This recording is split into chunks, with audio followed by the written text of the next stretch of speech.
Bueno, esta noche va a ocupar el espacio de plenario Mariana Wikinski, miembro del Colegio de Psicoanalistas y miembro del equipo de salud mental del CELS. Va a presentar un trabajo que se llama Dimensión Política del Sufrimiento, Dispositivos de Intervención. Bueno, Mariana, cuando quieras. Bueno, gracias. A ver, primero quisiera como poner en contexto el trabajo que voy a presentar. Una parte de este trabajo, de hecho la segunda y la tercera parte del trabajo, fueron presentadas en el coloquio Silvia Bleichmar que se hizo el año pasado. El coloquio trabajó el tema trauma y simbolización. El coloquio duraba 2 días. El primer día se trabajó el tema del trauma y el segundo día la simbolización, como un trabajo elaborativo de lo traumático. En el segundo día, en el coloquio participó Magdalena también en uno de los paneles y Alicia León estaba también como coordinadora. Y el último de los paneles se proponía trabajar la construcción de los dispositivos de intervención frente a situaciones de alto impacto traumático.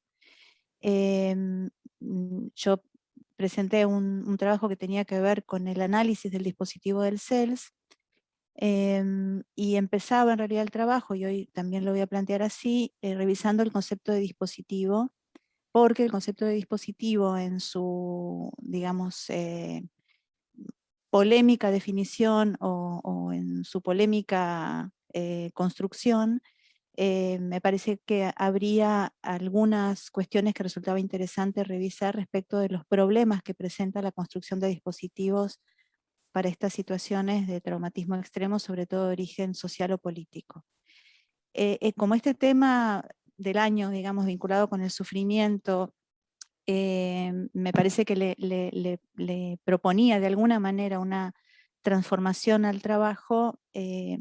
Trabajo primero con ustedes una consideración acerca del sufrimiento y lo que podríamos pensar el carácter político del sufrimiento, y luego vamos a revisar el concepto de dispositivo y los problemas que podría presentar un dispositivo como el del CELS. De hecho, no voy a describir el dispositivo del CELS acá, sino que voy a tratar de revisar con ustedes cuáles son los claroscuros de un dispositivo de este tipo. Entonces empezamos hablando del tema del sufrimiento.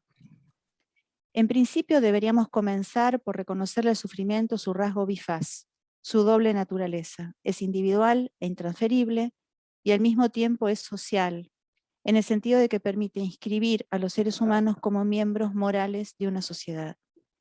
Hace poco, en otro texto, compartí con ustedes un párrafo de Judith Butler que refleja aquello que ella denomina interdependencia y que podríamos relacionar con el carácter social del sufrimiento. Cito a Judith Butler. Si busco preservar la vida de otro, no es solo porque es en mi interés hacerlo o porque apueste a que me brindará mejores consecuencias. Es más bien porque ya estamos vinculados en una relación social que nos precede y que hace posible ambas vidas. Cierro la cita. De ahí surge el concepto de precariedad que Butler diferencia de precariedad. El primero, precariedad, referido a la condición ontológica interdependiente de todo ser vivo, vulnerable.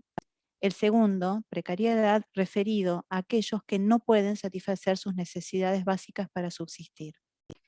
Es importante tener en cuenta que aún cuando lo consideremos en su dimensión colectiva, el sufrimiento es a la vez íntimo, singular y carente de una condición homogenizadora.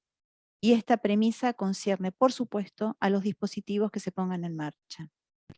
Este doble carácter de sufrimiento, social e individual a la vez, nos conduce a recuperar la noción de sufrimiento inútil de Levinas, que se conecta, a mi entender, con el concepto de precariedad y con ese aspecto del sufrimiento que lo muestra en su capacidad para construir lazo social. Podríamos asimilar esta idea a lo que Espósito definiría como un exceso destructivo de inmunización, cuando se expresa como desprendimiento de la propia comunidad de pertenencia. En su texto del sufrimiento inútil, Levinas plantea una crítica profunda a la idea del sufrimiento como teodicea. Sabrán ustedes que la teodicea, en su borde con la noción de sacrificio, produce en muchas ocasiones lecturas que procuran considerar al sufrimiento como un castigo necesario, como un camino para la salvación, una prueba, o como la expresión de un castigo merecido e impuesto por instancias elevadas. Dios, por ejemplo, con fines específicos, morales, las más de las veces, de modo tal que el sufrimiento adquiere así alguna justificación y algún sentido. Levinas remarca la inmoralidad y el escándalo, esta es una palabra de Levinas, que significa considerar el sufrimiento humano de esta manera. El sufrimiento para Levinas es lo inasumible, lo inintegrable, es dolor, exceso que escapa a cualquier conceptualización y representación, a cualquier intento de unificación de los datos para darle sentido, es revulsivo, es rechazo, denegación del sentido, es lo insoportable, es todo percepción, vulnerabilidad, un puro parecer que limita la libertad del hombre, lo desgarra y absorbe a la conciencia. Recordemos la célebre frase de Freud: en la estrecha cavidad de su muela dolorida se recluye el alma toda. Levinas escribe: el mal del dolor, su malestar, es como el estallido y la articulación más profunda del absurdo. O sea, para Levinas se trata de una imposibilidad de confluencia entre sufrimiento y sentido. Imposibilidad, inmoralidad o escándalo de pensar el sufrimiento como una teodicea. Creo comprender yo que en esa ajenidad que Levinas le adjudica al sufrimiento reside la prueba de la alteridad más absoluta. El escándalo es que quien no lo padece le suponga algún sentido. Pero para Levinas el sufrimiento se transforma en sufrimiento no inútil, en sufrimiento justo, cuando es sufrimiento frente al sufrimiento inútil del otro, cuando se trata de la propia responsabilidad frente al sufrimiento del otro. Ese sufrimiento que él llama amor y que emerge del contacto con el rostro de quien sufre. He aquí, creo, una referencia al sufrimiento en su condición de generador de lazo social. En su carácter íntimo es irracional, insensato, inintencional, se sufre pasivamente, es inaudito e inasumible. En su carácter de lazos con el otro, que es un semejante, emerge como posición activa, tiene el sentido de movilizar la responsabilidad por ese otro.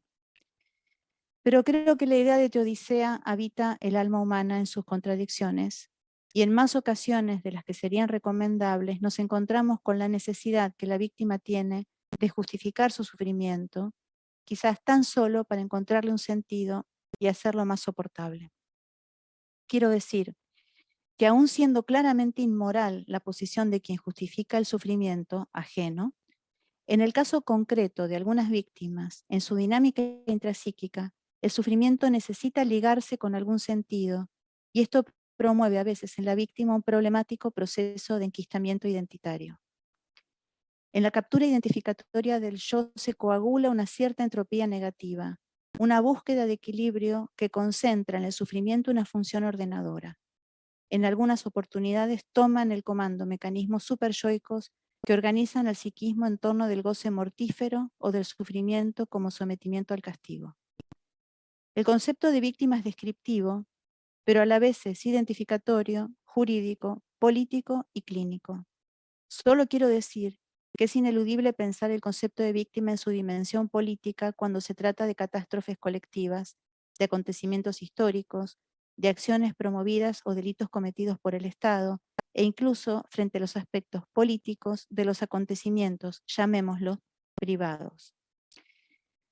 También hemos recorrido algunas reflexiones que intentan diferenciar o comparar las categorías de sufrimiento social y malestar. Considero que aluden a fenómenos de muy distinta índole y preferiría reservar, por un lado, el concepto de malestar para aquella clase de renuncias que imponen la vida colectiva y comunitaria, y por el otro, el concepto de sufrimiento para el excedente, el plus, que imponen las consecuencias del ejercicio de crueldad, de las desigualdades económicas, sociales, regionales, raciales, coloniales y patriarcales, en la medida en que son generadas por un otro humano y por lo tanto podrían ser reductibles en su expresión si los parámetros de existencia a nivel planetario fueran más justos. Aclaremos por si acaso que el adjetivo social aplicado al sustantivo sufrimiento no alude a un dato cuantitativo, es decir, si hay muchos sufrientes, hablaríamos de sufrimiento social, sino que se trata de un adjetivo que alude al origen del sufrimiento. Y esto vale incluso para las catástrofes naturales, puesto que se ponen en marcha o no dispositivos de abordaje que atenúan o profundizan el sufrimiento. A esto último se refiere una corriente de pensamiento llamada epistemología del sur, uno de cuyos máximos representantes es Boaventura de Sousa Santos. Plantean el problema de que en los grandes dispositivos humanitarios que se despliegan a lo ancho del planeta en defensa de los derechos humanos, es reconocido el sufrimiento urgente, el que deriva de los padecimientos físicos, las enfermedades, las hambrunas, los desastres ecológicos con sus consecuencias en pérdidas de vidas humanas. Los cuerpos, en fin, ocupan el centro de la escena, en tanto afectados por traumas de índole colectiva. No resulta relevado el sufrimiento que proviene de las desigualdades en sí mismas, la perpetuidad de las desigualdades propias del capitalismo, el colonialismo y el patriarcado. El concepto mismo de derechos humanos en su amplitud homogeneizante podría desconocer estas desigualdades. La crítica es que los dispositivos humanitarios se despliegan solo frente a los emergentes que comprometen la vida en términos biológicos e inmediatos, y no frente al compromiso de la vida en largos plazos, incluso la vida anímica, es decir, frente al sufrimiento estructural. Veena Das, una teórica india que trabaja la noción de sufrimiento social, escribe en relación al lugar del cuerpo en el contexto de las desigualdades del capitalismo. Cito a Veena Das: al producir beneficios para el capitalista, el trabajador estaba desgastando su propio cuerpo, su único medio de supervivencia. La contribución de Marx a la comprensión del sufrimiento reside, por tanto, en la manera en que se sitúa el cuerpo en la economía política, defendiendo las condiciones en las cuales se produce y se distribuye el sufrimiento. Quise comenzar por aquí, fin de la cita, ¿no? Quise comenzar por aquí porque es en el contexto de una multiplicidad de perspectivas donde se desarrolla cualquier abordaje que se proponga mitigar el sufrimiento que deviene de las injusticias sociales y, cuando es posible, procurar que alguna clase de orden jurídico nivele algunas asimetrías que se perpetúan en el ejercicio del poder. Ahora vamos a empezar a plantear la cuestión del dispositivo. Me parece importante comenzar revisando el concepto de dispositivo porque creo que en su definición encuentran anclaje algunas de las dificultades que quisiera desarrollar después. El equipo de salud mental del CELS diseñó un dispositivo de acompañamiento psicojurídico a víctimas de la violencia institucional, tanto en dictadura como en democracia. Este acompañamiento consiste en el intento de articulación de las condiciones subjetivas de la víctima y sus familiares con los procesos jurídicos que se deben poner en marcha. No solo se trata del acompañamiento a víctimas del terrorismo de Estado, que en muchos casos tienen eternas causas abiertas como querellantes o tienen que declarar en juicios, sino también del acompañamiento en casos de violaciones a los derechos humanos en democracia, desapariciones, torturas, detenciones ilegales, muertes en hospitales psiquiátricos, en cárceles o a causa de la violencia policial. Sobre el concepto de dispositivo. ¿Qué es un dispositivo?, se preguntan en sendos textos de Deleuze y Agamben, revisando la noción descrita por Foucault. En un sinuoso camino en torno de su definición, podríamos aplicar este concepto a una estrategia de dominación de los cuerpos y las subjetividades. El panóptico, la escuela, el hospital, por ejemplo. No se trata, obviamente, de los espacios arquitectónicos en sí mismos, sino del régimen de enunciación, verdad y saber que sostienen los dispositivos, sus líneas de fuerza, sus líneas de poder. Foucault, en 1977, lo define más o menos de este modo. El dispositivo es una red que se tiende entre un conjunto de elementos heterogéneos, discursos, instituciones, reglamentos, espacios arquitectónicos, enunciados filosóficos, científicos, morales, legales. Esa red refleja lo dicho y lo no dicho, lo visible y lo no visible. Cumple una función estratégica, responde a una urgencia en el contexto de relaciones de poder y de saber que le imponen un límite y lo condicionan. Deleuze agrega un elemento que nos resulta fundamental. El dispositivo es una madeja de líneas multidireccionales que constituyen sistemas en constante desequilibrio. Son líneas sometidas a variaciones en su dirección. Si saber, poder y subjetivación son las tres grandes instancias que definen el objeto de estudio de Foucault, así como no es posible pensar a cada una de estas tres instancias sin la otra, tampoco es posible pensarlas con límites claros entre una y otra. Cada una de estas instancias, saber, poder y subjetivación, compone y descompone linealidades fracturadas, desviadas en su combinatoria, líneas de fuerza que al interior de un dispositivo penetran las cosas y los enunciados, que son invisibles o indecibles. Cada dispositivo constituye un proceso de subjetivación, aquello que, coincidentemente con el término de Silvia Bleichmer, podría llamarse producción de subjetividad.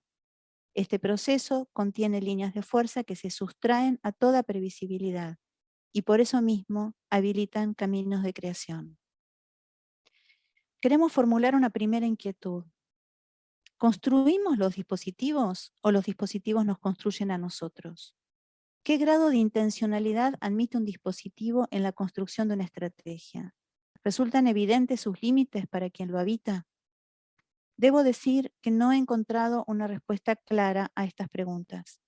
En las diferentes perspectivas desde las que he intentado comprender este concepto, hay para mí un área que no puedo terminar de dilucidar, relativa al grado de intencionalidad en la construcción de un dispositivo como estrategia en la producción de subjetividad.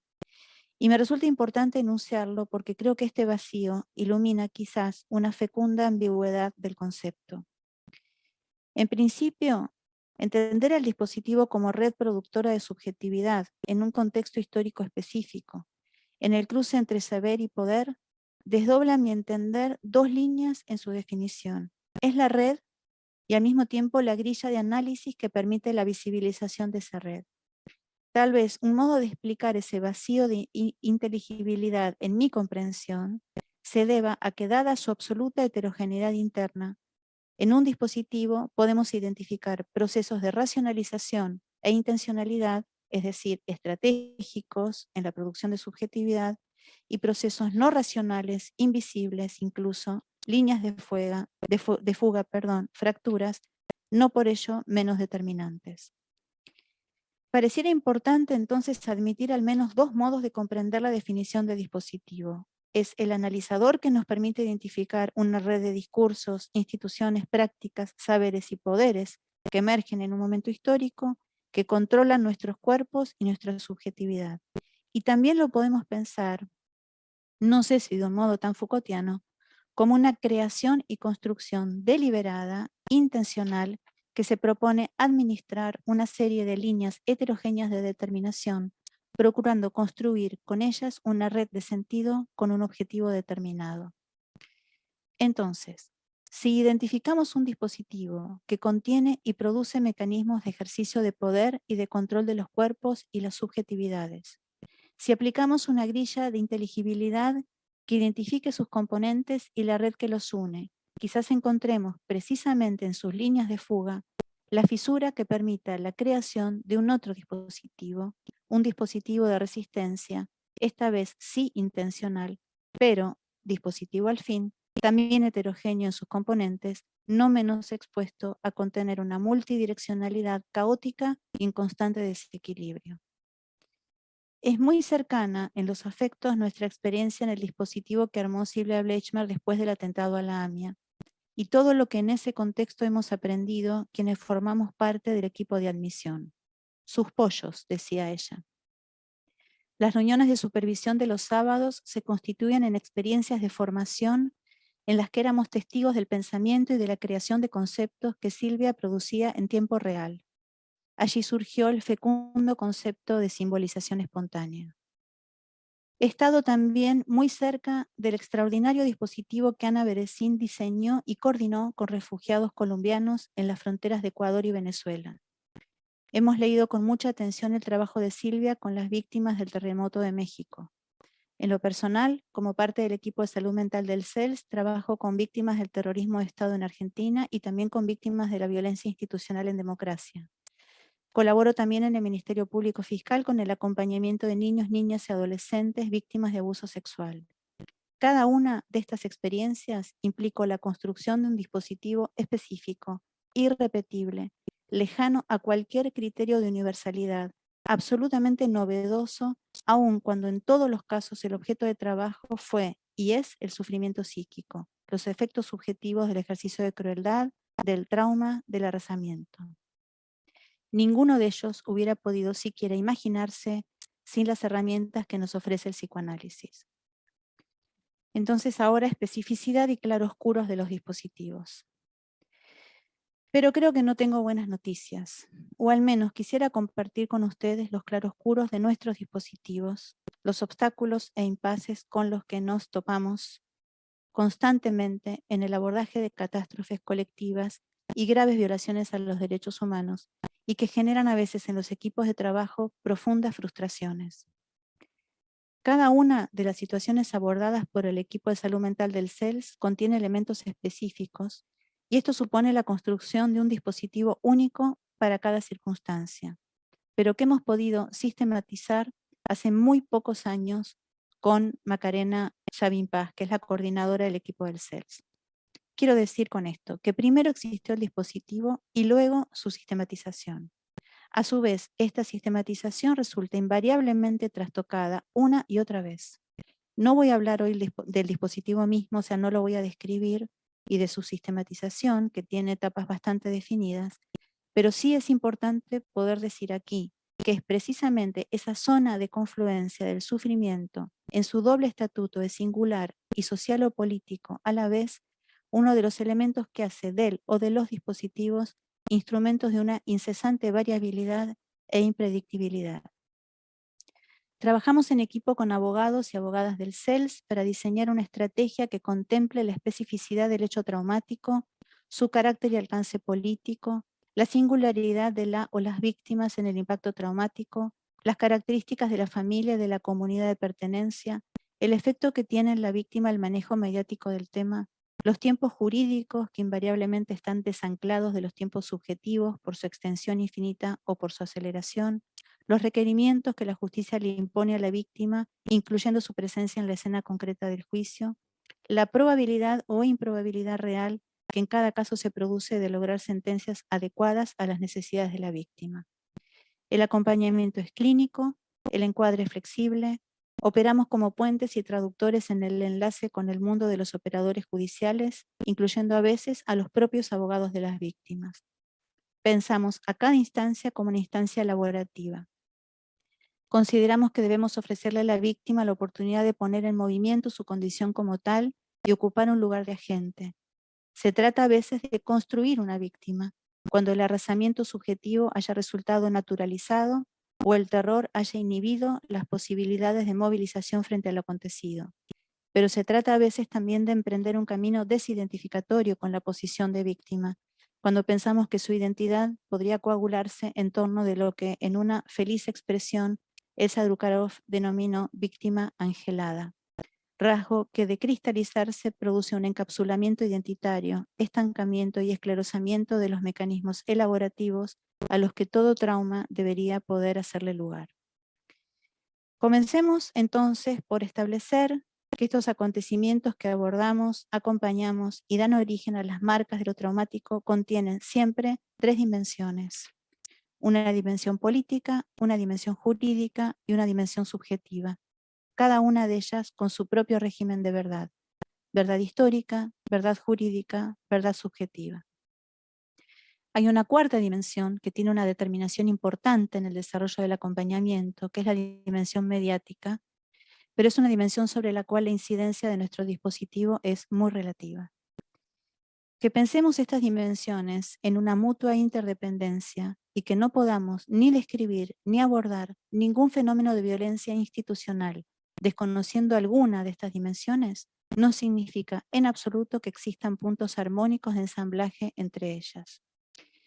Así como más arriba decíamos que poder, subjetivación y verdad, las instancias de abordaje de Foucault, no presentan entre sí límites claros, decimos ahora que cada una de las dimensiones que se ponen en juego en nuestro abordaje, el poder, que se juega en las dimensiones jurídica, política y mediática, el saber, que se juega en la dimensión jurídica, y el proceso de subjetivación, cada una de ellas, repetimos, contiene y presenta universos epistemológicos heterogéneos y su propio régimen de verdad. En los acontecimientos históricos sobre los que nos toca intervenir, constatamos que cada una de estas dimensiones tiene un efecto de intromisión traumática en las otras dos. La dimensión jurídica penetra traumáticamente en las dimensiones subjetivas y en la histórico-política. La dimensión política o histórica ingresa de manera traumática en las dimensiones jurídica y subjetiva, y la dimensión subjetiva penetra traumáticamente en las dimensiones política y jurídica. A su vez, cada una de ellas resulta desorganizada a partir de la intromisión de las otras dos.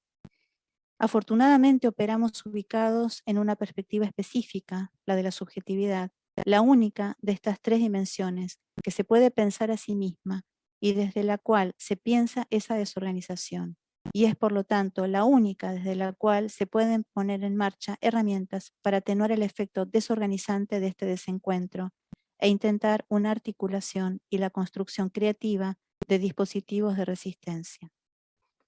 Esto significa que estas tres dimensiones nos determinan, las habitamos, en fin, lidiamos con la perspectiva epistemológica que rige cada una de ellas, y construir un otro dispositivo en el abordaje psicojurídico que procure sostener una dirección determinada y alguna clase de confluencia estable en las líneas de determinación de cada una de estas dimensiones, es una tarea casi imposible. Pensemos primero en la dimensión jurídica. Ocurre frecuentemente que la víctima tiene un aparato psíquico, y este hecho, apenas anecdótico, resulta incompatible con la lógica que habitualmente, y salvo honradísimas excepciones, opera en un sistema jurídico regido por el derecho positivo. He descrito ya largamente en otras oportunidades, y por eso no me voy a extender, la imposible compatibilidad entre dos universos epistemológicos, el jurídico y el de las teorías de la subjetividad. En relación a la dimensión histórico-política, así como puede resultar hermético a otros abordajes, el abordaje jurídico, igual de hermética es la construcción de los hechos históricos de los que debemos dar cuenta en la dimensión política cuando son abordados con las herramientas de la historiografía positivista. Silvia Bleichmer nos ha acercado en su momento a la obra de Carlo Ginzburg y hemos estudiado a Marc Bloch, a Jean-Pierre Vernant, entre otros, en sus críticas al lugar del documento como única fuente en la construcción de la historia. Aprendimos de ellos el rescate del valor de lo indiciario, el valor del testimonio, el valor histórico del error, el análisis histórico de la fausse nouvelle, del testimonio involuntario, del testimonio como forma de representación. De la historiografía de corte positivista proviene, por ejemplo, la desafortunada oposición entre memoria e historia. ¿Cuán cierto es entonces, para nuestro caso, lo que Deleuze remarca y que yo mencionaba al principio? El dispositivo contiene líneas múltiples, desvíos, fracturas, intromisiones, silencios, omisiones, en un sistema en constante desequilibrio. Me animaría a ofrecer desde aquí una nueva definición de dispositivo que podría aplicarse al dispositivo de acompañamiento psicojurídico a víctimas de la violencia de Estado y afortunadamente a tantos otros. Se trata de un entramado interdisciplinario de herramientas conceptuales y técnicas, saberes, enunciados, interpretaciones, presencias corporales, que construye una estrategia para ofrecer resistencia al efecto de desmantelamiento subjetivo que producen las situaciones traumáticas por violaciones a los derechos humanos, en la medida en que tal desmantelamiento se perpetúa cuando las dimensiones jurídica y política desconocen lo que se pone en juego en la dimensión subjetiva y de este modo potencian o reproducen el efecto traumático de su propio accionar sobre la subjetividad de la víctima. Ofrecer resistencia a las consecuencias subjetivas del ejercicio descarnado del poder por parte del Estado y al dispositivo del aparato jurídico implicó en algunos casos postular una posición argumentativa desde el psicoanálisis en los alegatos. Relato un ejemplo. En el juicio que se realizó 12 años después de la muerte de 33 internos en el penal de Magdalena en el año 2005, se produjo una situación que requirió un aporte desde nuestra disciplina. ¿Cómo abordar la insistente y única respuesta que frente a las preguntas de jueces y fiscales ofrecían los penitenciarios que habían estado esa noche en el penal? Su respuesta era, invariablemente, no recuerdo. En la noche del 15 de octubre del 2005, cuando comenzó un incendio en el pabellón 16 de la unidad 28 del penal de Magdalena, todos los agentes penitenciarios presentes, con excepción de uno, que no tenía las llaves en su poder, se mantuvieron pasivos sin abrir las rejas para la salida de los presos, que finalmente murieron asfixiados. Se salvaron solo 2 de ellos por el accionar desesperado de compañeros de otro pabellón que corrieron a abrir vías de escape improvisadas y que resultaron, por supuesto, insuficientes. Voy a leer algunos fragmentos del texto que propuse para el alegato final del CELS. Esas vidas que transcurrían su existencia fuera de toda regla interpelan nuestra responsabilidad. Despojadas de la posibilidad de cuidarse a sí mismas, tal como podemos cuidar de nosotros mismos, quienes disponemos de los recursos para anticipar el peligro, protegernos y huir, colocadas en la situación de indefensión que el encierro configura, se las ha tratado como vidas sin valor, como si esa violencia, que resulta irrelevante determinar si tuvo su punto de partida dentro o fuera del pabellón, como si esa violencia fuera una partícula que en su fórmula ínfima comienza de pronto a rebotar en las paredes de un espacio hermético, adquiriendo cada vez mayor volumen, intensidad y velocidad, hasta alcanzar un nivel irreversible de implosión mortífera. No puede ser más literal la idea de un encierro que genera muerte.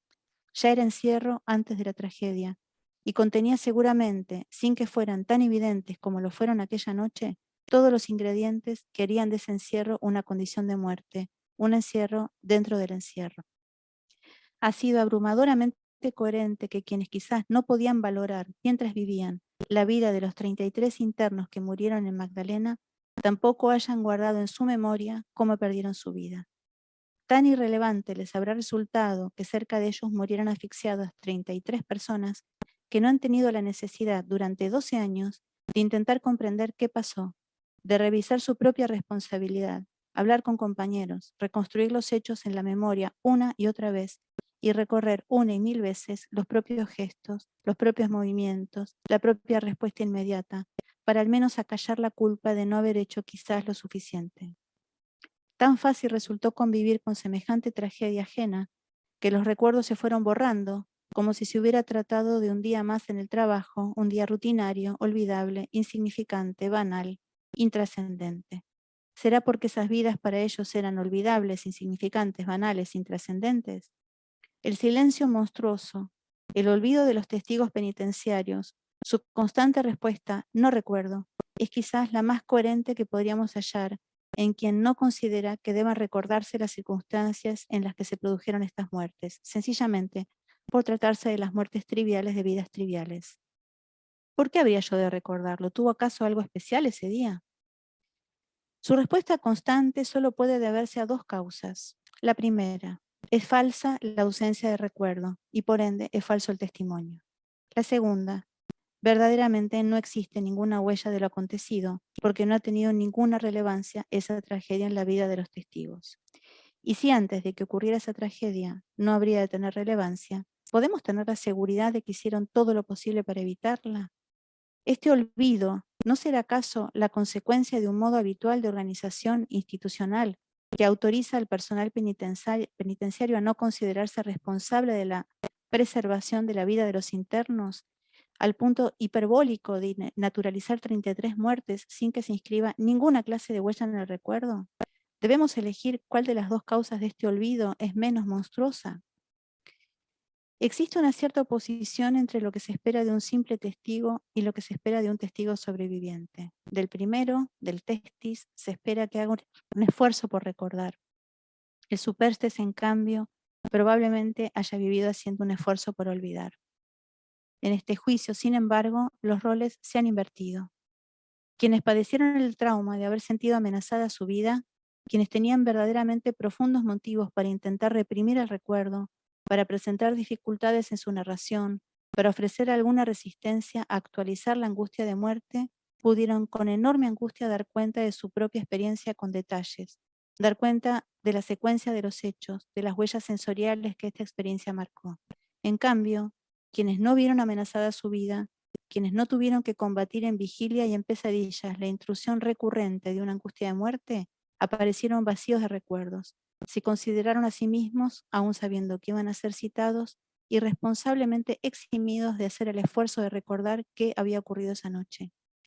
Quizás con la misma indolencia con la que trataron a un prójimo degradado por estar detenido, trataron el recuerdo de la desgracia de su muerte. Olvidaron lo que un rasgo mínimo de humanidad habría hecho de ese acontecimiento algo imposible de olvidar. Ha sido demasiado pulcro el corte. Ningún penitenciario recuerda, los internos recuerdan. El no recuerdo de algunos testigos choca con la improbabilidad clínica de que los recuerdos sean arrasados por el puro paso del tiempo hasta transformarse exactamente en nada.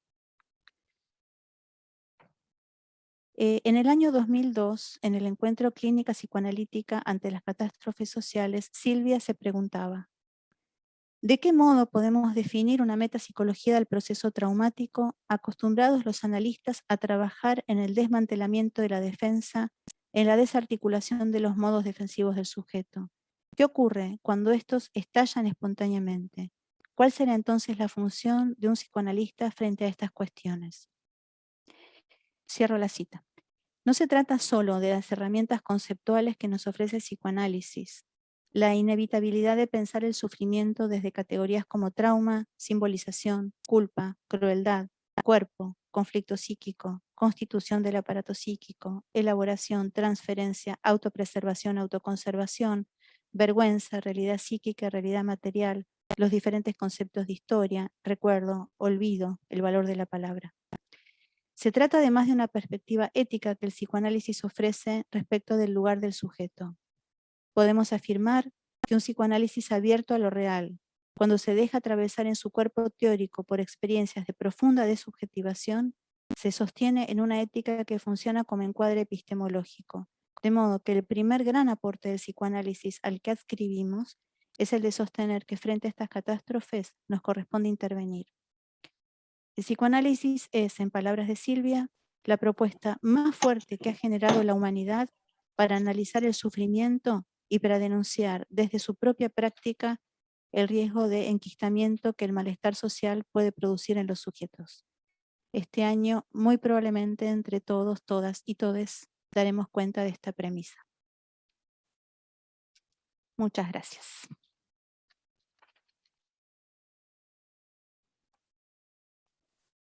Bueno, muchas gracias, Mariana. Abrimos el intercambio.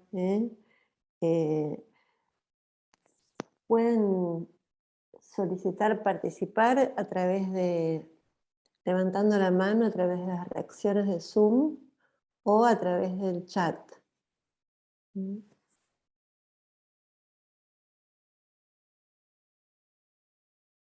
Tanto los miembros del colegio como los invitados pueden intervenir.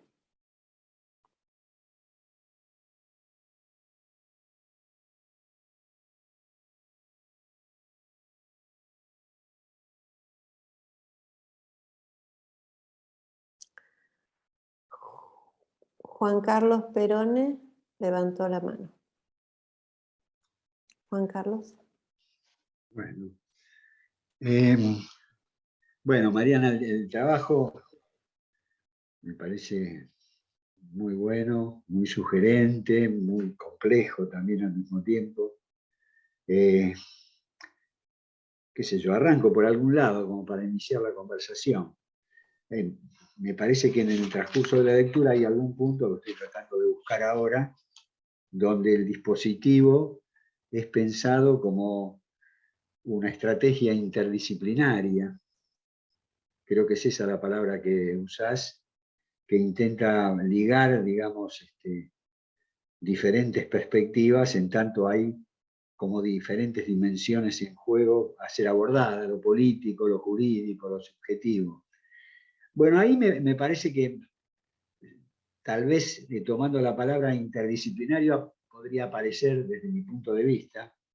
Tal vez esto está dicho por vos cuando seguís avanzando en el texto, pero me parece que aparece la primera cuestión complicada, porque me parece que estas perspectivas teóricas, epistemológicas, prácticas, la política, la jurídica, la psicoanalítica, tienen objetos diferentes. Y entonces, cuando se produce el intento de construir un objeto en común, entran en crisis las perspectivas disciplinarias de cada una de esas perspectivas. O tiende alguna a subordinar a las otras, o alguna, digamos, tiene que situarse. Y ahí yo recuperaría la palabra analizador que vos usás en algún momento, en el sentido si el analizador no es aquel posicionamiento que justamente permite pensar el cruce de estas dificultades. Y me parece que ahí situás vos la perspectiva que toma la subjetividad como centro, digamos, respecto a la cual tendrían que funcionar favoreciendo, digamos, su posibilidad de simbolización, de duelo y demás, el conjunto de lo que integra esa red que estabas mencionando. Bueno, nada, eso por ahora, porque lo único que se me ocurrió en un trabajo muy complejo, muy extenso y muy rico. Después, a medida que vayan hablando, veremos si le podemos sacar más el jugo. Si no hay otras intervenciones, voy respondiendo a esto y después, si no, seguimos diálogo por otro lado. Pero sí, exactamente, ese es el problema. Y por eso la palabra que uso es interdisciplina o multidisciplina y no transdisciplina, porque la verdad es que no ocurre que cada una modifica a la otra. O sea, lo que ocurre es que hay un intento de ensamblaje de diferentes universos epistemológicos que, como planteo en el trabajo, se penetran traumáticamente entre sí, o sea, intentan cada uno entrar de alguna manera con su propia lógica, penetrar el universo epistemológico de las otras dimensiones. Es un esfuerzo infructuoso, porque la verdad es que no ocurre que hay una verdadera transformación de cada una de estas líneas, sino en todo caso que se logra una relativa confluencia que al mismo tiempo se desarma, o sea, son momentos efímeros, ¿no? Donde de pronto la dimensión política, la jurídica y la subjetiva, cada una con su propio régimen de verdad y cada una con su propio modelo de saber, confluye como en una especie de tangente, digamos, rosa la situación y se logra de pronto como una confluencia y al poco tiempo se desarma porque la situación misma se ha modificado por esa confluencia y vuelve a requerir otro nuevo esfuerzo de confluencia. Por eso digo que es un dispositivo en constante desequilibrio, por eso digo que en realidad contiene una cantidad enorme de claroscuros. Por eso planteo que es un dispositivo que intenta construirse como un mecanismo de resistencia frente a esos desbordes que ofrece la realidad jurídica, la realidad histórica o política, pero que no siempre logra su objetivo, y que en realidad se ve como constantemente desafiado a tratar de construir mecanismos estables, y que la perspectiva de la subjetividad es la única que puede realmente construir un panorama que integre lo que ocurre en la dimensión jurídica y en la dimensión histórica, porque ninguna de ambas se piensa a sí misma en relación a las otras dos. La subjetiva piensa esas dimensiones porque en realidad piensa el impacto de lo político, social o de lo jurídico en la subjetividad, en este caso de la víctima, digamos, ¿no? Entonces, no hay manera de no integrarlo.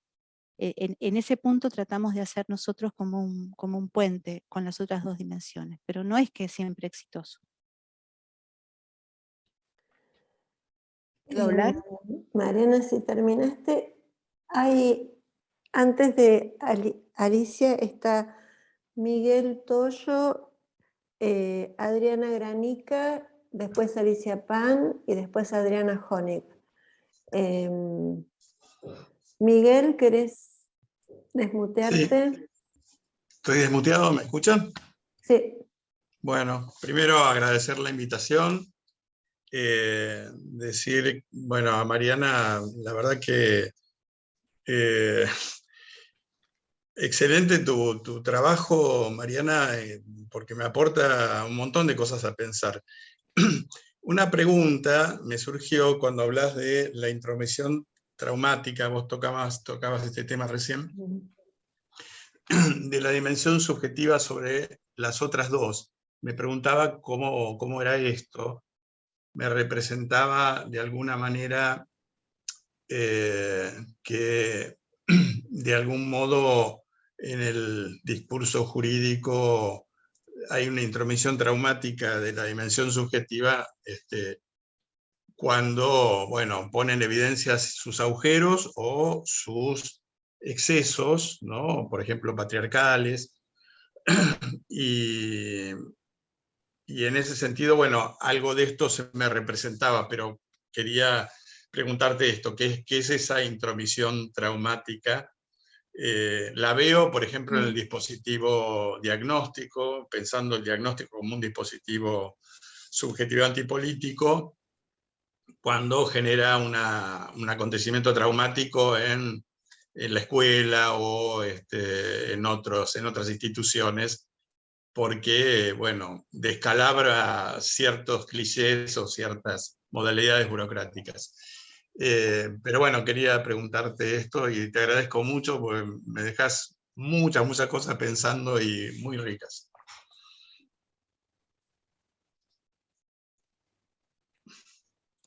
Si querés, Mariana, Marina, ¿querés? seguimos, Sí, después ok. vuelvo yo. Dale. Adriana Granica, ¿dónde andás? Bueno, Mariana, gracias. Siempre me deja pensando.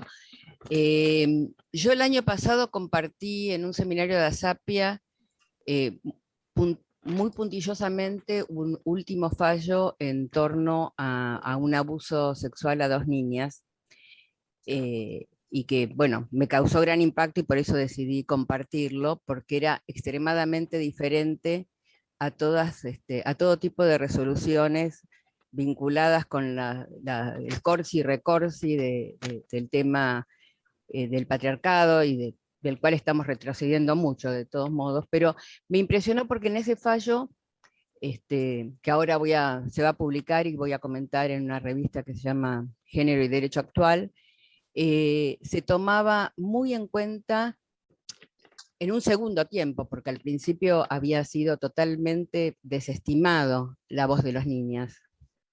Y en plena pandemia las niñas fueron escuchadas en forma presencial, a lo que de repente primero nos opusimos porque nos parecía que era un dislate, y realmente fue súper interesante porque fue base de un fallo en primera instancia que fue aprobado, digamos que en las otras 2 instancias fue aceptado, fue ratificado, ¿no? Y las niñas, bien. Pero fue como muy excepcional en un sentido, y en otro estoy leyendo cosas de ese estilo. Entonces te quería preguntar si no sentís que empieza a haber como algún movimiento. A mí de ese fallo lo que me impresionaba era que el juez había tomado muy en cuenta el tema de la subjetividad y tenía, bueno, las chicas de Asapia se acordarán, tenía algunas frases que eran como poderosas en cuanto a eso. Y empiezan a haber algunos tipos de ligazón entre, digamos, el traumatismo, la escucha y el tomar en cuenta la subjetividad de la víctima. No sé si en el caso que vos traes de tu experiencia con las víctimas del terrorismo, se empieza a ver algo de esa interpenetración. ¿Puedo, Marina? Porque me parece que Sí, son 2 preguntas sí. ligadas entre sí. Y, a ver, me parece, primero a lo de Adriana, me parece que sí hay situaciones en las que empieza a percibirse que hay una escucha distinta. Lo que creo es que no tiene que ver con la transformación del cuerpo orgánico, digamos, ¿no? De lo jurídico. Es decir, que no se trata todavía sino como de la voluntad que en términos aislados cada uno de los operadores jurídicos ponga para intentar ver si desde otra perspectiva se puede, ¿no? En ese sentido me parece que tiene un carácter más excepcional y que todavía no forma parte de una capacitación sistemática dentro del Poder Judicial. No, eso ni ahí. Incidencia, estamos como recontra lejos. Entonces sí, desde el punto de vista de la acción individual de algunos operadores, hay realmente algunos que sí tienen como una mirada distinta que por supuesto ayuda mucho en algunas causas, ¿no? En este caso, además, había tenido una posición, y después tuvo otra. Eso fue Claro. como lo muy loco de la cuestión, ¿no? Entonces, uno podía pensar, bueno, la pandemia, la penetración de discursos, no sé. Hoy estamos por ahí en otros momentos, pero bueno, por eso quería saber si en tu experiencia veías algún tipo de estas transformaciones. Puede ser en un punto, y es que creo que hay, no sé, es intuitivo lo que voy a decir, ¿no? Pues no lo puedo probar, pero me parece que hay una intención de conocer desde otra perspectiva en algunos operadores judiciales, como que están abiertos a un diálogo, por ejemplo, con el equipo de atención a víctimas de la Dirección de Orientación a Víctimas en el tema de niños, abuso en niños, niñas, adolescentes. Sí existen algunos operadores judiciales que consultan al equipo cómo responder a determinadas cosas, cómo operar, ¿no? Que aceptan en realidad que el saber jurídico no esté por sobre encima del saber que puede tener que ver con los aspectos subjetivos de la víctima. Pero son algunos juzgados y no otros, son algunos operadores y no otros, ¿no? Como que, bueno. A ver, lo que decía Miguel, cuando digo que hay una intromisión traumática, me refiero a que ninguna de las tres dimensiones se adecua a la lógica de las otras, y tampoco lo hace la dimensión subjetiva. Porque la dimensión subjetiva en realidad penetra traumáticamente, por ejemplo, en el ejemplo que acaba de dar Adriana, es decir, las condiciones, a ver, no sé dónde está Miguel porque se me perdió por ahí. Espera. Está bajo tuyo, en mi cuadrito está bajo tuyo. Bueno, no sé. Bueno, Miguel, si estás por ahí, Está, bueno, yo lo estoy viendo. Ok, bueno, la cuestión es que, por ejemplo, puedo dar como pequeños ejemplos. Se espera de una víctima, por ejemplo, que declare en una instancia determinada, porque el juicio tiene que avanzar. No estoy hablando de una declaración en juicio frente a los jueces ni nada, ¿no? Sino en instrucciones, lo que sería un proceso de recolección de pruebas.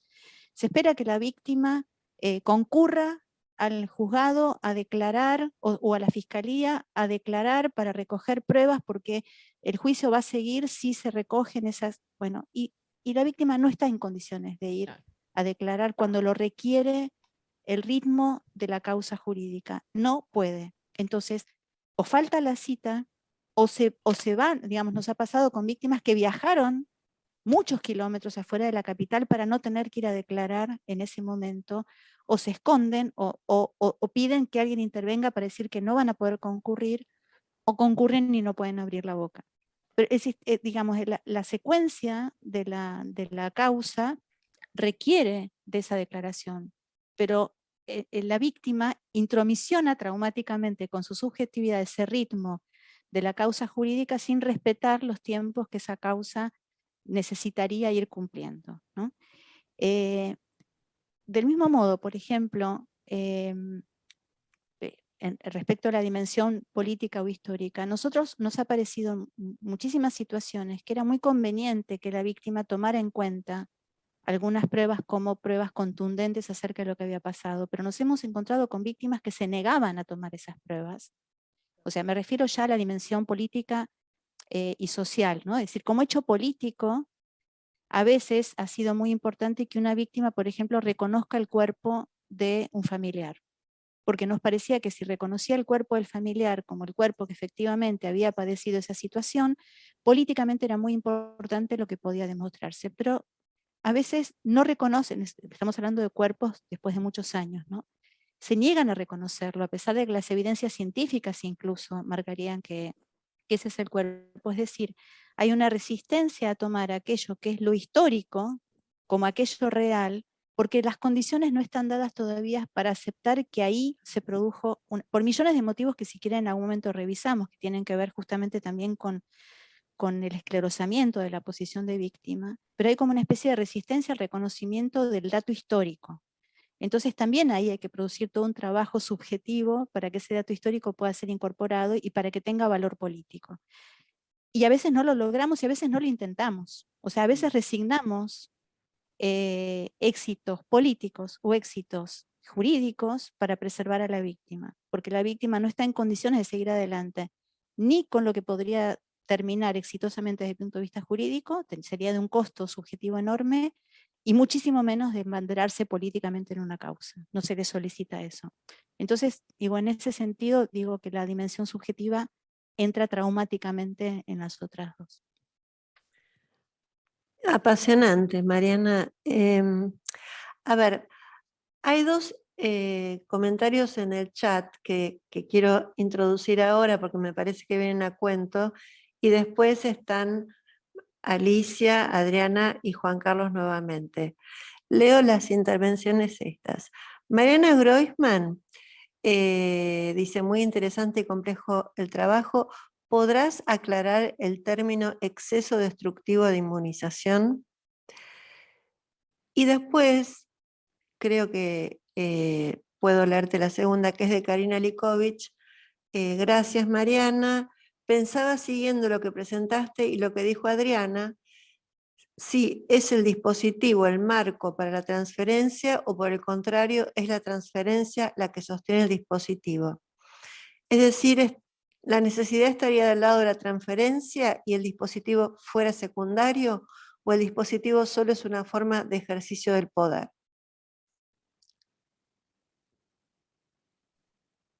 Estás muteada, Marianita. Sí.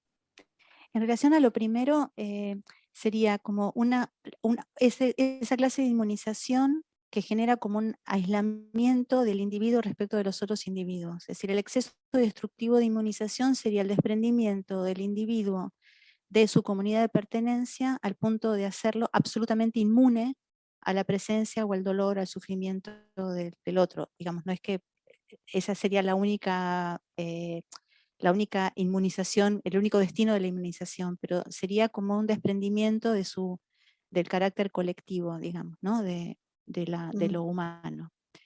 Y en relación a lo segundo, Karina, creo que es una pregunta muy interesante, pero creo que transferencia y dispositivos se sostienen mutuamente. En principio creo que la transferencia se produce, y esto lo planteo desde el trabajo del CELS, ¿no? Creo que la transferencia se establece con la institución, no con el dispositivo. Y que al interior de cada caso específico se construye un dispositivo adecuado para esa situación. Y que luego se puede producir una transferencia, o bien con el dispositivo, o bien con quienes sostienen el dispositivo, porque a veces la transferencia es con la persona específica que va a visitar todas las semanas a la madre de ese chico que desapareció y que todas las semanas se sienta a tomar mate con esa persona y hablan de cómo van las cosas y cómo va tejiendo la carpetita para la nuera, y a veces no es ni la institución ni el dispositivo, sino ese factor humano, digamos, que permite que se sostenga la transferencia con el dispositivo y con la institución.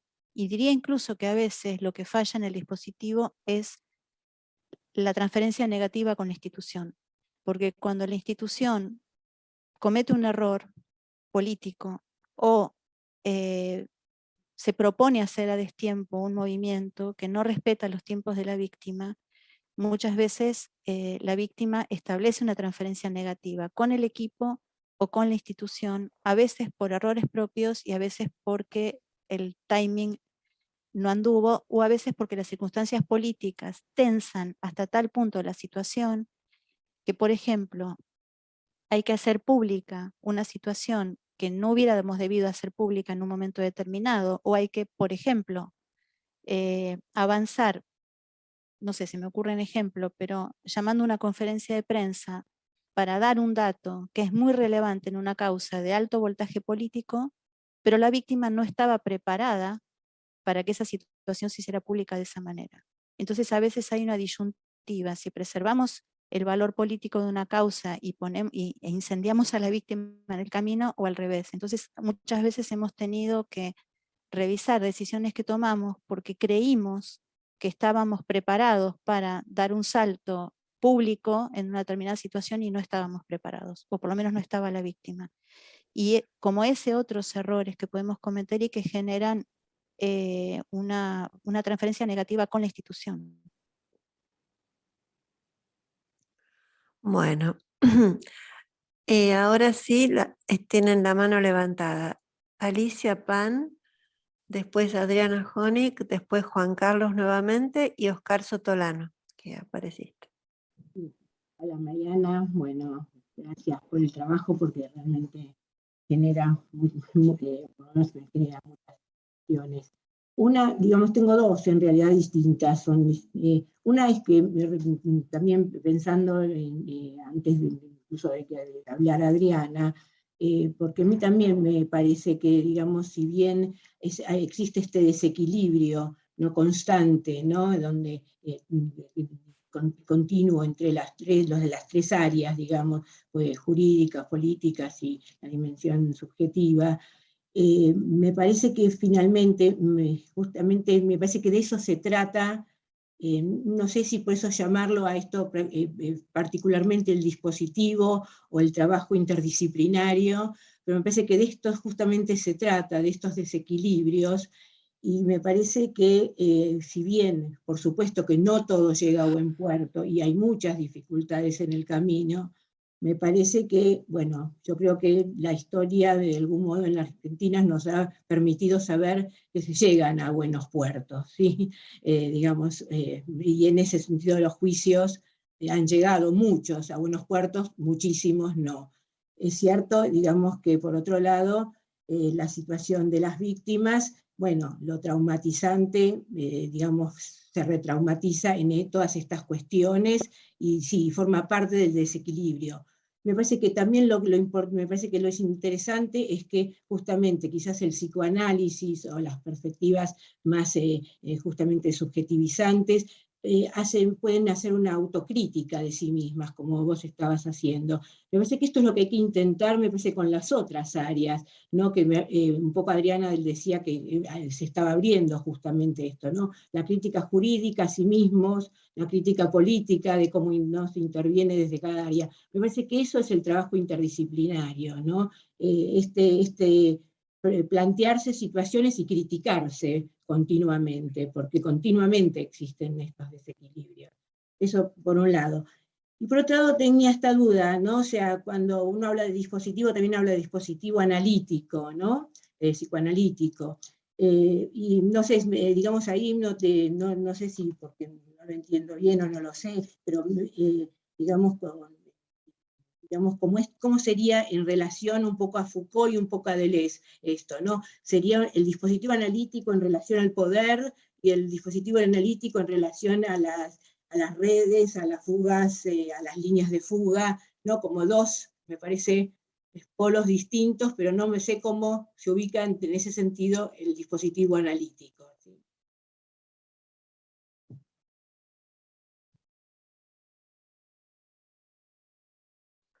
Mariana, estás muteada. Voy tomando nota de esto y si querés porque hay más gente, después respondo lo que pueda, digamos. Pero Dale. si querés sigan. Adriana. Sí, bueno, como puse en el chat, Mariana, como siempre, temas tan complejos los decís de una manera tan entendible y sencilla que no sé cómo haces. Magia. Sé que muchos piensan lo mismo, así que por eso lo digo. Bueno, te quería hacer una pregunta. Vos remarcaste especialmente que hablas de interdisciplina y no de transdisciplina. Y un poco tomando lo que dijo Alicia ahora, y lo que contó Adriana, e incluso ejemplos que trajiste vos, me da la impresión que en estas tres dimensiones que planteás, sin saber mucho en profundidad como lo sabemos vos, sí hay una transformación de una disciplina sobre la otra, y que no solo es justamente, como lo planteás en algún momento, la intromisión no es solo traumática, sino que hay, como dijiste, que podríamos pensar un versus una construcción creativa de una dimensión con la otra. Y dentro, entonces yo lo pienso así, de esas tres dimensiones y como una va empezando, incluso con el ejemplo que trajo Adriana, que lo podríamos pensar hasta como un movimiento instituyente, no aislado, ¿no? Sino que así empiezan los movimientos instituyentes. Yo, con lo que yo sé sobre transdisciplina, que no es mucho, pero me queda corto interdisciplina, pensando justamente en este movimiento que va fluyendo entre una dimensión y otra, y las disciplinas que acapara cada una, ¿no? No sé si se entiende lo que quiero decir. Entonces yo sí hablaría de transdisciplina y no de interdisciplina, porque interdisciplina me suena como algo cerrado, no sé, a mí me suena así, ¿no? Que algo cerrado, una disciplina interjuega con la otra hasta donde puede y la otra hasta donde puede. En cambio, con lo que se viene planteando, con lo que vos planteaste más estas intervenciones, lo pienso como algo más que se va entramando, ensamblando de una manera creativa. Eso. Yo creo, ahora sí, un poquito, primero lo de Adriana y después lo de Alicia. Yo creo que no, que se produce un efecto creativo, pero no se produce una transformación de cada disciplina por injerencia de la otra, verdaderamente. Yo creo que nosotros desde la posición de la dimensión subjetiva podemos, por ejemplo, solicitarle a los operadores jurídicos, incluyendo nuestros propios abogados, por ejemplo, espera un poco, porque no le puedes pedir en este momento esto a la víctima, o no vayas por acá porque esto no va a ser algo que en este momento va a ser posible procesar. No logramos con esto, yo creo realmente un efecto de transformación, logramos acuerdos que son muy productivos, que en muchos momentos llegan a buen puerto, pero yo no sé hasta qué punto hay una transformación, así como pienso que nosotros mismos no somos del todo transformados por las dimensiones por ahí histórico-política y la jurídica, ¿no? No sé hasta qué punto. Por ahí sí pueden existir situaciones en las que, no sé, muchas veces a partir de la revisión de errores nos quedemos pensando que algo debe funcionar de otro modo en la propia disciplina, pero no existe la fundación de un pensamiento común, la emergencia de un saber en el que, digamos, confluyen todos esos saberes y se transforma un nuevo saber que no pertenece a ninguna de esas áreas y que es totalmente novedoso y que ninguna podría atribuirse a sí misma. Logramos en el mejor de los casos una confluencia, pero realmente creo que no es la emergencia de un saber nuevo que no sea perteneciente a ninguna de las disciplinas que confluyen ahí, ¿no? No, pero puede ser un inicio, pueden ser Podría ser, fueguitos, podría ser. fueguitos. En ese sentido lo pienso como pues transdisciplina es más allá de la disciplina. Y ya al plantear, ay, perdón que sigo, ¿no? Pero ya al plantear estas tres dimensiones y cómo interjuegan, ya estamos hablando de algo nuevo. Ya el solo hecho Está de que bien, vos o el CELS está lo bien, piensen, está bien, ya se está bien. me, Ok, me está parece bien, para... está bien, está bien. En ese punto puede haber algo, digamos, el pensar que el desafío es la confluencia, ya quizás plantea una nueva perspectiva y en ese punto puede ser transdisciplinaria el pensamiento. No sé si el dispositivo, por eso decía que el dispositivo también es la grilla que piensa el dispositivo. Entonces esta grilla que piensa estas tres dimensiones simultáneamente puede ser un dispositivo transdisciplinario, en ese sentido sí. Lo que decía Alicia, la primera parte totalmente de acuerdo, Alicia, que hay muchas cosas que efectivamente se logran. En la segunda parte de lo que planteaste, tendría que pensarlo mucho, digamos, en qué se plantea ahí una confluencia. Si el dispositivo, para mí, digamos, el dispositivo analítico tiene tantas líneas de fuga como cualquier otro dispositivo, y se ponen en juego tantas líneas de poder como podrían ponerse en cualquier otro dispositivo. A mí me parece que ahí hay un juego entre, que a mí no me resulta fácil entender, entre el impacto de lo intencional y lo no intencional en la construcción y en el modo de habitar un dispositivo. Me parece que nuestro dispositivo estalla. Nosotros queremos construir un dispositivo a predominio de lo intencional y ese dispositivo estalla todo el tiempo por las líneas de fuga que no siempre son previstas, ¿no? Bueno, Juan Carlos y después Oscar. Eh, a mí me parece que el ejemplo que los que vos dabas, Mariana, lo que finalmente resulta eficaz y movilizador es cuando alguien, no importa a cuál disciplina pertenezca, aunque posiblemente estén más favorecidos para ocupar ese papel quienes intentan una lectura psicoanalítica porque son los que se ocupan de la singularidad. Porque la víctima es una abstracción. Es una definición que tiene el aparato jurídico para definir cuando alguien sufrió un cierto padecimiento, pero no es Juan Pérez. El problema es cuando alguien señala algo que tiene que ver con el que está padeciendo concretamente y que deja de ocupar ese lugar abstracto desde el cual lo aborda la organización jurídica para transformarse en una persona concreta que hay que evaluar si está en condiciones de declarar, si no. Entonces, quien logre incidir con una acción, digamos, para que eso se tenga en cuenta, genera efectos sobre el conjunto, como apareció en el ejemplo, alguno de los ejemplos que vos dabas, donde el juez o quien fuere decidió tener en cuenta las dificultades que podía tener determinada persona para declarar por diversos motivos, etcétera, etcétera. Me parece que ahí se juega lo central de la cuestión.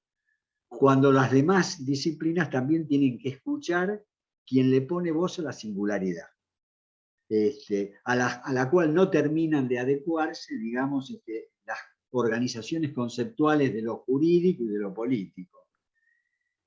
En cambio, la transdisciplina, yo la pensaría ver del siguiente modo. La transdisciplina aparece, por ejemplo, en el pensamiento contemporáneo cuando, qué sé yo, la lingüística, que emerge como una disciplina muy importante en la primera década del siglo XX, la antropología a través de Lévi-Strauss y otros, después el psicoanálisis a través de Lacan adopta como una epistemología semejante, que es el estructuralismo, y entonces te encontrás con que hay un fenómeno transdisciplinario que atraviesa disciplinas que tienen objetos diferentes. Ahí hay transdisciplina. Me parece a mí, esa sería una manera de concebirla. Y no es lo mismo, no es equivalente a la singularidad, porque ninguna de esos enfoques científicos tienen objetos diferentes, movilizan una herramental epistemológico semejante, pero se siguen ocupando de objetos diferentes, la antropología de una cosa, el psicoanálisis en su vertiente estructuralista de otra y la lingüística de otra. Pero hay cierto movimiento transdisciplinario de una a otra disciplina, ¿no?, que se van sucediendo en el tiempo. Me parece que en cambio habría que destacar, a mi juicio, el papel de quien rescata la singularidad en este tipo de fenómenos, donde confluyen disciplinas diferentes, pero hay que hacer algún lugar a la persona concreta que está bajo el padecimiento, digamos, que ha sido a la que le tocó sufrir.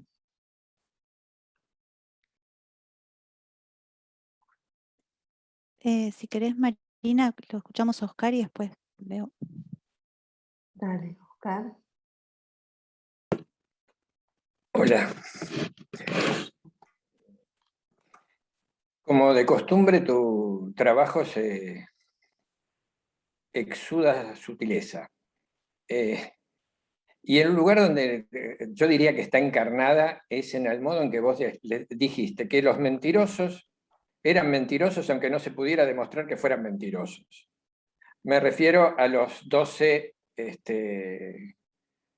carceleros que, de modo canalla indudablemente y ligados al poder, digamos, declaraban no recuerdo, no recuerdo, no recuerdo, no recuerdo. Vos no te metiste, si se puede ser, si mienten o no mienten, porque eso no es demostrable, pero sí te metiste desde otro punto de vista en que no importaba. Y que además es imposible no recordar nada. Me pareció que en ese sentido esto es como un ejemplo del modo en que tu trabajo va hilando cosas que son complicadas y alguna me hizo algún ruido que después se me aclaró, que después se me volvió a hacer ruido, que tiene que ver con toda esta cuestión de la transdisciplina. Recién cuando Juan Carlos decía, bueno, es indudable que desde el punto de vista nuestro trabajamos en el campo de la subjetividad y este es un campo de la singularidad. Me acordaba hace muchos años un paciente abogado que estaba llevando el caso de un hombre que había sido atropellado por un camión de la policía y había quedado lisiado. Habían iniciado el juicio para la indemnización Y la resolución judicial se basaba estrictamente en cuestiones jurídicas de distinto tipo que incluyen costos, costos de la vida y cosas por el estilo. Que eso está numerado y cuantificado. Este hombre, viendo que lo que le daban a su defendido era nada, hizo una única jugada. Dijo: yo pido que el juez vea a mi cliente. No que vea el expediente, sino que vea a mi cliente. Porque en la relación con el cuerpo con el otro, y viendo el estado del cuerpo del otro, va a tomar una dimensión distinta que la del expediente. Y rompió el estatuto jurídico en su dimensión más formalizada. A mí me pareció una estrategia brillante, que es la que adaptó este hombre en aquel momento, y creo que habla de algo que tiene que ver con los ruidos, los quiebres. Vos en un momento dijiste: lo nuestro es un puente. A mí me preocupó porque si lo nuestro es un puente, hay un riesgo que nos transformemos nosotros en el centro de esas interrelaciones interdisciplinarias.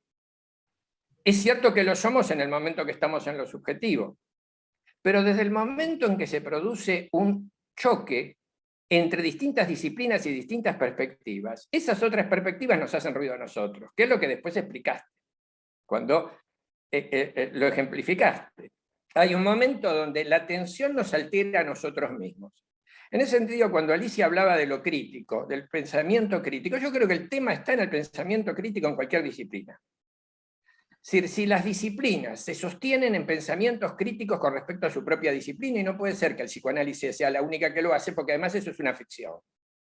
Es decir, el psicoanálisis lo pretende, lo dice, lo invoca, pero en los hechos sabemos que no es así, que tenemos enormes contradicciones para eso, y para eso basta ver las diferentes posiciones de psicoanalistas en distintas situaciones.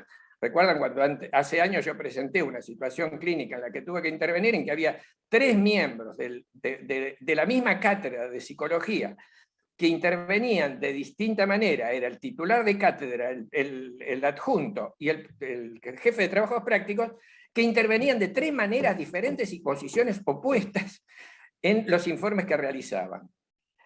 Con lo cual, a mí me parece que lo interesante está, y ahí sí rescato la idea de transdisciplina que trae Adriana Koenig, porque ahí hay algo que está en juego, que es no el compartir saberes, sino el compartir ignorancia. Es decir, estar dispuesto y abierto a la ignorancia.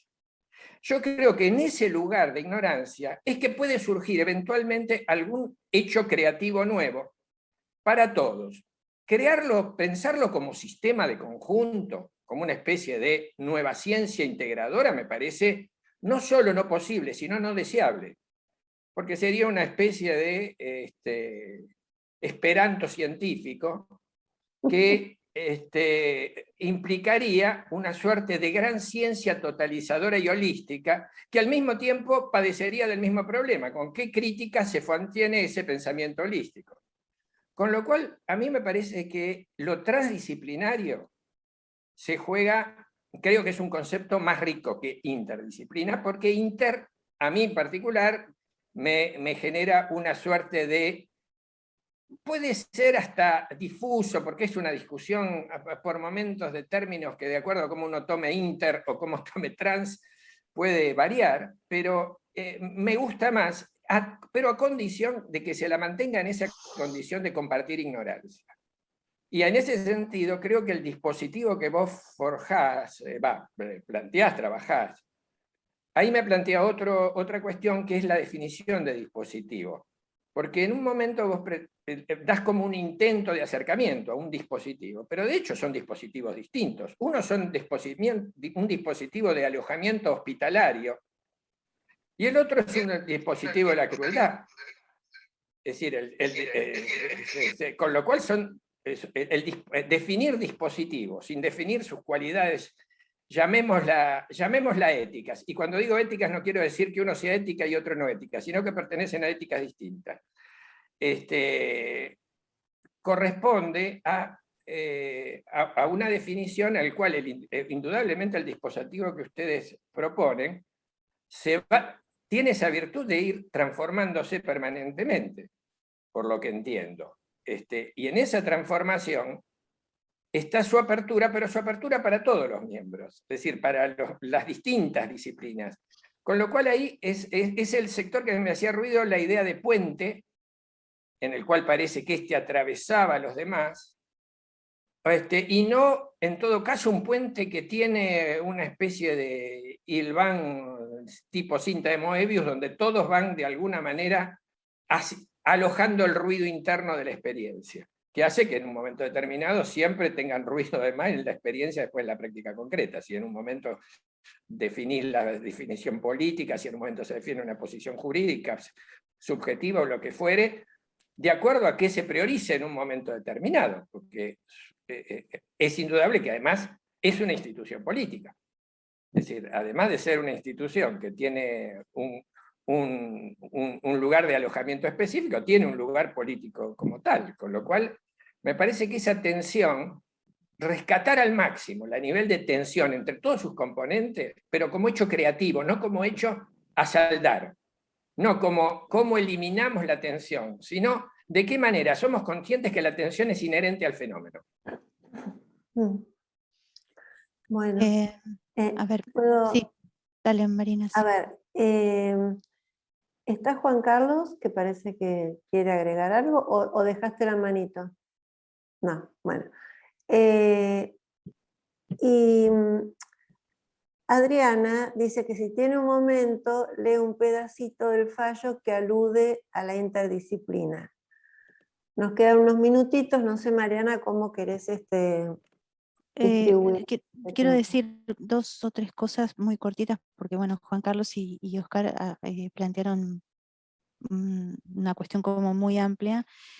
Yo a ver, trato de hacerlo muy cortito. Primero, no entendería la transdisciplina en el sentido en el que la planteas, Juan Carlos, como una perspectiva, digamos, teórico-filosófica que pueda ser aplicada a diferentes disciplinas, sino que hasta donde yo manejo el concepto de transdisciplina me parece que tiene más que ver, por lo menos en el uso en el que yo lo pensaría, con la construcción de un método de confluencia de diferentes perspectivas científicas que logran una interpenetración de sus saberes a los fines de un objeto específico. No como una mirada que atraviesa diferentes disciplinas, sino como la capacidad que las disciplinas tienen de modificarse mutuamente en función de, yo diría, un método o un objetivo más específico. Tomando lo que decía Oscar, yo estoy totalmente de acuerdo que la transdisciplina plantea, cuando es posible, una mirada más rica que lo que uno definiría como la multidisciplina en el sentido de la contigüidad que pueden Una tener mirada más, diferentes perdón, saberes. Mariana, una mirada más ¿qué? Más rica, no sé cuál fue Rica. lo que yo planteo es que si yo planteo, a ver, que nuestro entramado es interdisciplinario, lo planteo como autocrítica del entramado, no como una ponderación del entramado, sino que estoy planteando justamente que no se produce una verdadera transformación o interpenetración de los saberes que en un modo estable a futuro conserven la marca de aquella contigüidad anterior con otros saberes. ¿No? Es como que cada vez hay que empezar de cero, para cada caso hay que empezar de cero. No es que hay, digo, por supuesto que en cada operador judicial puede quedar la marca de otra cosa como queda en nosotros. Lo que quiero decir es que en la perspectiva, el universo epistemológico, cada uno de estos saberes, no resulta verdaderamente de un modo definitivo transformado por esa confluencia que en otro momento pudo construirse para otros casos. Entonces, por eso, por ahora planteo que hay interdisciplina y que podría haber un objetivo transdisciplinario. Creo que en el modo en el que lo planteó Adriana, lo repensaría esto. En este sentido, el dispositivo que construimos como grilla de comprensión del dispositivo del CELS puede ser transdisciplinario y eso puede ser interesante, ¿no? Como grilla de comprensión del dispositivo. A ver, habías dicho otra cosa más, Oscar, lo de la crítica. Existe la teoría crítica del derecho, existe la historiografía crítica, y existe, así como puede existir la epidemiología crítica, digamos, corrientes que al interior de cada disciplina plantean una especie de dirección contraria en los saberes instituidos y que logran muy creativamente invertir la dirección en los que los saberes se han asentado de una manera, decantado de una manera improductiva. Y de hecho, por lo menos para mí, estudiar a la historiografía no positivista, autores como Marc Bloch o como Carlo Ginzburg o como Jean-Pierre Bernard, esos son los autores con los cuales yo puedo dialogar cuando pienso en dialogar con la historia o con la política. Cuando pienso con qué sistema de pensamiento jurídico dialogar, digamos, estudio la teoría crítica del derecho. Es decir, siempre en cada disciplina hay una contracorriente que dialoga muchísimo mejor con las otras disciplinas que la corriente más conservadora, digamos, ¿no? Es decir, cuanto más conservadora, más hermética, cuanto más capacidad crítica contiene en su base, más capacidad de diálogo con las otras disciplinas. Y esto en historiografía crítica y en teoría crítica del derecho está clarísimo que es así, ¿no?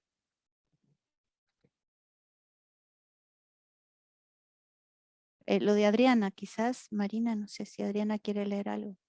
Sí, es cortito porque lo que es interesante es que está en la hoja 1 del fallo en los considerandos. Dice, lo estoy leyendo del celular, así que permítanme que... Dice, en relación al interés superior de las niñas, eran 2 niñas, hemos referido que su contenido es una construcción interdisciplinaria. No es únicamente el derecho el que puede definir el contenido de la fórmula indeterminada, interés superior del niño, ni puede establecer categorías a priori para casos generales, dado que la particularidad de cada niño, niña o adolescente requiere adecuar toda la actividad del Estado administrativo judicial al caso individual. Lo que en un caso puede ser conducente para un niño o adolescente, en otro caso similar puede resultar contrario o perjudicial. Bueno, hasta ahí. Me parecía sumamente impactante que esto figure en la hoja 1 de un fallo, de un caso que llevaba 4 años, y no creo que mi visita al juzgado haya transformado la cabeza de este señor, pero es muy impactante la fórmula que plantea, porque parte directamente de un saber interdisciplinario para abordar cierta problemática. Pero destaca la singularidad, por otra parte. Sí, no, fue muy impresionante. Hoy que lo volví a leer para hacer el comentario para la revista, me volví a impresionar porque no es habitual. No es habitual, no para nada. Miguel sabe lo que suele pasar. Yo escribí en el libro ese colectivo, el horror del patriarcado en el Poder Judicial. Bueno, Marianita, ¿querés decir algo más? No, les agradezco mucho a todos las intervenciones, algunas me dejan pensando un poco más sobre estos temas. Así que muchas gracias a todos. Bueno, nos desmuteamos y le damos a Mariana su aplauso súper merecido. ¿No? Gracias, Mariana. No, gracias. Gracias, Marian. Gracias a todos. Muy bueno. Gracias, Mariana. Gracias, Mariana. Muy bueno. Gracias a todos. Gracias a vos, Mariana. Nos deja con muchos interrogantes abiertos y muy enriquecedor tu planteo. Gracias a todos. Gracias, Mariana. Muchas gracias. Chao, chicos. Muchas gracias. Chao. Gracias, Chao, Mariana. chao. Chao. Yo me voy última porque si no es poco. Sí, porque no sabes, después hablamos mal. De anfitriona. Antes de que se vayan las visitas. Claro. Bueno. ¿Copias el chat, Amanda? Sí, acá lo mando. Gracias, Amanda. Y a María. Gracias. Ahí fue. Gracias. Hasta Gaby. Chao. Chao. Espectacular, Chao, Mariana. Hasta luego. Gracias. Chao. Gracias. Un besito a todos. Chau, chau, me voy. Hermoso trabajo, enriquecedor Maravilloso. para seguir pensando y bueno, como siempre, Mariana. Un lujo. Gracias, gracias, Un gracias, gracias. lujazo. Bueno, un beso a todos. Muchas gracias. Ahora sí me voy. Bueno, Mariana. Chao, un beso, Fíjate, porque gracias. si no, no nos vamos nadie. No, dale, dale, me voy. Ahí está, me voy. Chao. Ay, es que no me cierra esto, no sé qué pasa, no me cierra, no me... Salir, ahí. No te deja ir. Quiere que te vayas. Zoom no No quiere. entiendo, es que no me agarra es porque me están entrando WhatsApp y no me entra. Ahí está. Chau. Chao, chao, chao. Chao, chao. Bueno. Espléndida coordinación, la de Marina.